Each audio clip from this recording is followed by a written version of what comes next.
BR-230, esse é o nome oficial da rodovia transamazônica que rasga o norte e o nordeste do Brasil, tendo seu início na cidade de Cabedelo, no estado da Paraíba, e seu marco final no extremo oeste, na cidade de Lábreas, no Amazonas. São mais de 4.200 quilômetros, sem contar trechos que não foram sequer abertos. Você vai entender os motivos que levaram à construção da gigantesca estrada e por que ela não foi finalizada até hoje. Uma trajetória cheia de histórias, desafios e promessas.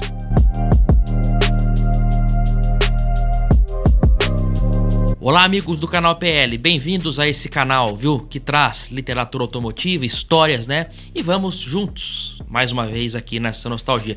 Se inscreva no canal se não for inscrito, é muito importante que você esteja aqui conosco, né? A ideia de construir uma grande rodovia integrando o norte e o nordeste do Brasil surgiu no governo de Emílio Gastazu Médici. Ele foi o terceiro presidente do regime militar e foi durante o governo dele, entre 1969 e 1973, que o Brasil viveu o que é chamado de milagre econômico, período marcado por uma inflação controlada, crédito facilitado e um aumento expressivo do PIB. Só em 1973 foram 14% de crescimento. Só a nível de comparação, 14%, você entendeu o que é 14% de crescimento em um ano? Em 2024, o Brasil cresceu 3,4%, né? Só para ter um parâmetro. Embalado com a conquista do tricampeonato de 1970 na Copa do México e o bom momento econômico, crescia um grande movimento ufanista no país, um patriotismo que não se via desde os tempos do Estado Novo de Getúlio Vargas. O governo reforçava essa imagem com propagandas na mídia impressa e na televisão. É um país que canta, trabalha e é gigante, é o Brasil do nosso avô.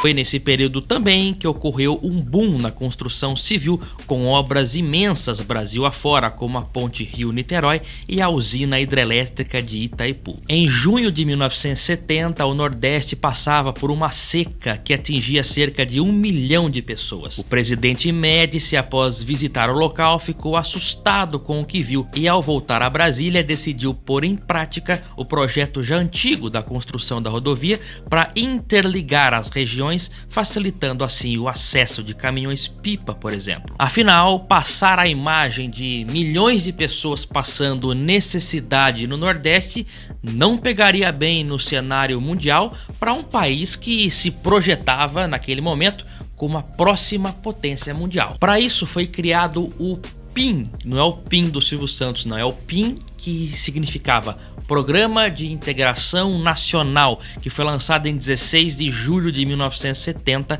com um orçamento de 2 bilhões de cruzeiros bancados pelo Sudã e Sudene, que eram órgãos destinados ao desenvolvimento econômico do Norte e Nordeste e também com empréstimos do FMI. Em uma época em que o desmatamento desenfreado não era visto como um problema, a construção da Transamazônica foi iniciada em outubro de 1970 a partir da derrubada de uma castanheira. O marco inicial das construções não foi nos pontos finais, mas sim bem no meio, a cerca de 6 quilômetros da cidade de Altamira, no estado do Pará.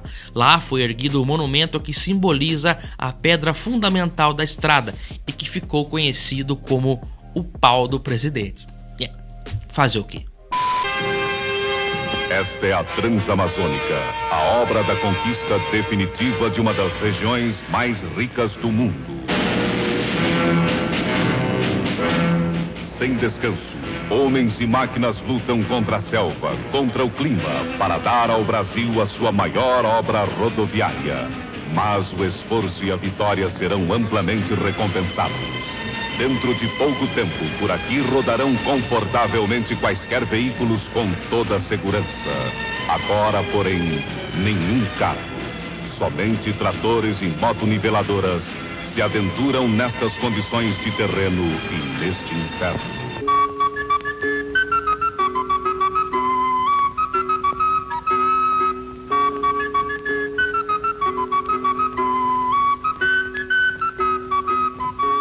Os trabalhadores ficavam alojados em acampamentos com pouca estrutura e sem qualquer saneamento básico. Em meio à selva, era o ambiente ideal para a proliferação de doenças como febre amarela e malária. Além disso, eles ficavam completamente isolados e sem comunicação por meses. As poucas informações que eles tinham era quando alguém ia até uma cidade próxima, o que acontecia raramente porque esses transportes eram feitos com pequenas aeronaves que pousavam em pistas precárias e improvisadas. Quase todos esses trabalhadores que ficavam lá no meio da selva, literalmente, recebiam apenas um salário mínimo, que eram pagos pelas construtoras. Ao todo, a obra foi dividida em 9 lotes, que foram distribuídos entre 7 empresas, em 7 grandes construtoras, algumas delas famosas, inclusive, como a Paranapanema, Camargo Correia e Mendes Júnior. Cada um desses lotes tinham ali algumas centenas de quilômetros que teriam que ser entregues num período de até 520 dias, que dá aí 1 ano e meio. Tudo isso sem qualquer estudo ambiental que hoje se faria necessário. O desmatamento já alcançava cerca de 100 milhões de metros quadrados, árvores com mais de 50 metros de altura e centenas de anos de vida iam ao chão em poucos minutos, e com elas também toda a vida ao redor. Muitas máquinas novas chegavam, novos moradores e mais de 4.000 trabalhadores se juntavam à linha de frente para a abertura da estrada. Mas, como eu disse, a Amazônia é um ambiente hostil muitas vezes e de fácil proliferação de doenças. Os trabalhadores, muitos deles foram pegos de surpresa por doenças como febre amarela e malária, por exemplo, e algumas outras até então desconhecidas. Picadas de insetos e cobras também eram um problema. Não se sabe ao certo quantas pessoas morreram na construção da estrada. O número total de óbitos foi maquiado pelos militares, mas sem dúvida muitos trabalhadores perderam a vida nessa obra. A abertura da estrada também passou por 29 comunidades indígenas que viviam ali a seu modo, de maneira mais isolada, e que foram contaminados por doenças que eles não tinham imunidade para passar. Também foi um problema na época. Apesar de todas essas dificuldades, em 27 de agosto de 1972, a rodovia Transamazônica foi inaugurada com 1.254 quilômetros entre a cidade de Estreito, no Maranhão, até Itaituba, no Pará. O governo pretendia povoar a região e, para isso, contava com o INCRA para realizar uma reforma agrária e distribuir 6 milhões de hectares a colonos nordestinos e paraenses, que também trabalharam na construção da rodovia. Cada família receberia 100 hectares para a agricultura, mas sem ter total autonomia sobre a terra, tendo que preservar metade dela. Também foi criado um plano de assentamento ao longo da estrada. Seriam criadas 100 agrovilas, uma a cada 10 quilômetros, com uma média de 48 a 64 casas. E uma infraestrutura básica, como uma capela, uma farmácia, uma escola, uma clínica, né? O basicão ali, eram as agrovilas. Além delas, também haveriam as agrópolis, que seriam erguidas a cada 50 quilômetros e teriam 2.500 habitantes, com uma infraestrutura mais completa, incluindo o posto de combustível, por exemplo. E por fim, a cada 150 quilômetros haveriam as rurópolis, que seriam as maiores, e aí teria hospital, banco, hotel e até aeroporto em algumas delas. Em 1973, 30 agrovilas e a Agrópolis Brasil Novo haviam sido construídas.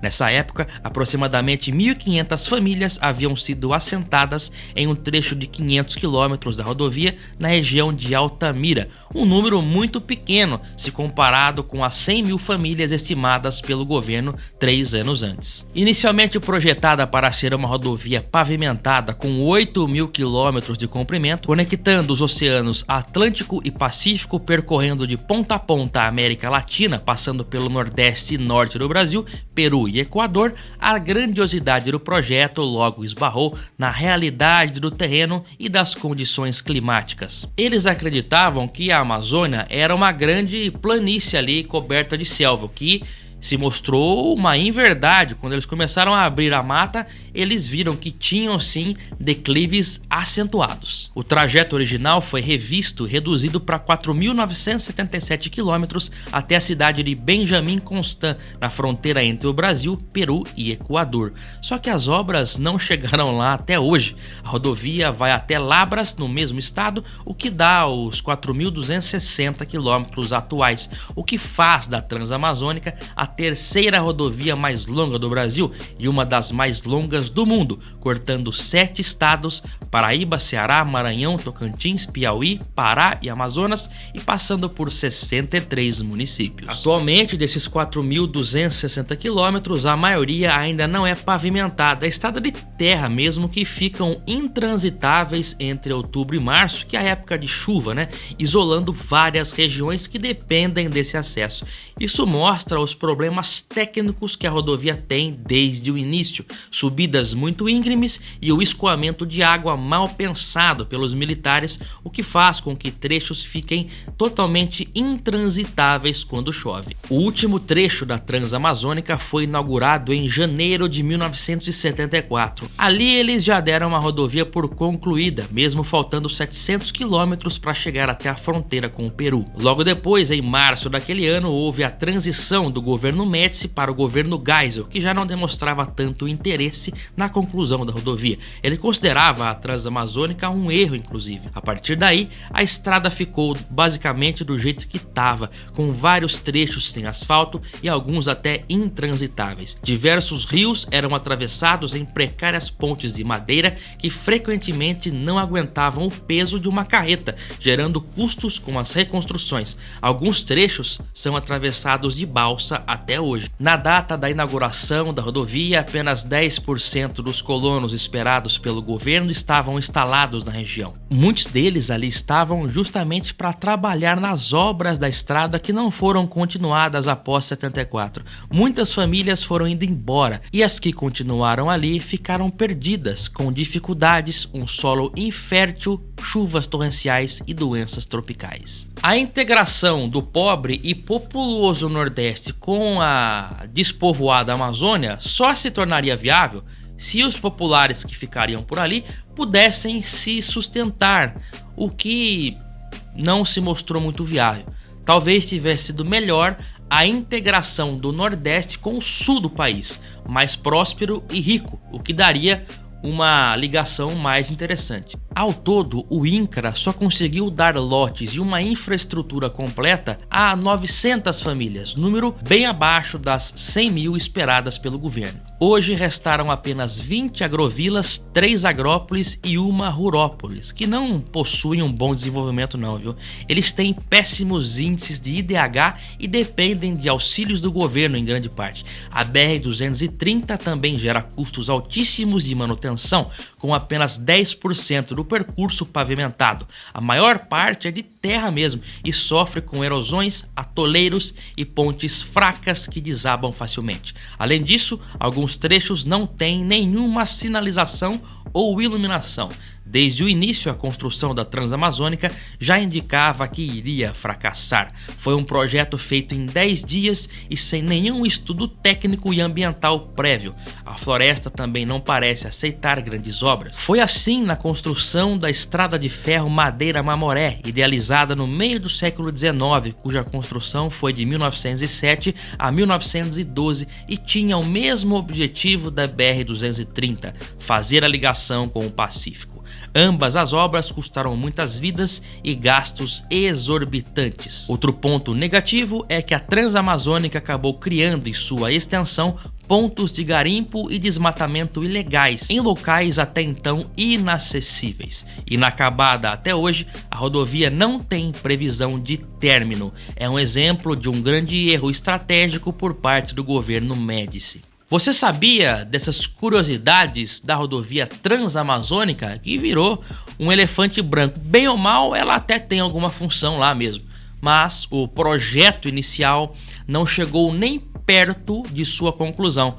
Como eu acabei de dizer, o trajeto era de 8 mil quilômetros no início e ficou só em 4.200 e pouco. E também não conseguiram povoar o percurso da estrada de maneira eficaz, porque o solo e a região era hostil.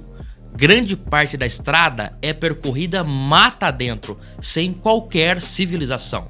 E isso também acabou facilitando o garimpo ilegal, desmatamentos, né? Nós vimos também que a selva é cruel. Eu falei sobre a construção de Fordlândia. Há pouco tempo atrás tem um vídeo aqui na playlist dessa nostalgia também. E nós vemos que os desafios da construção humana no meio da selva é cruel, hein? Realmente são muitos desafios. Olha, eu aguardo todos no próximo vídeo aqui no nosso canal. Um forte abraço e até lá. Tchau, pessoal!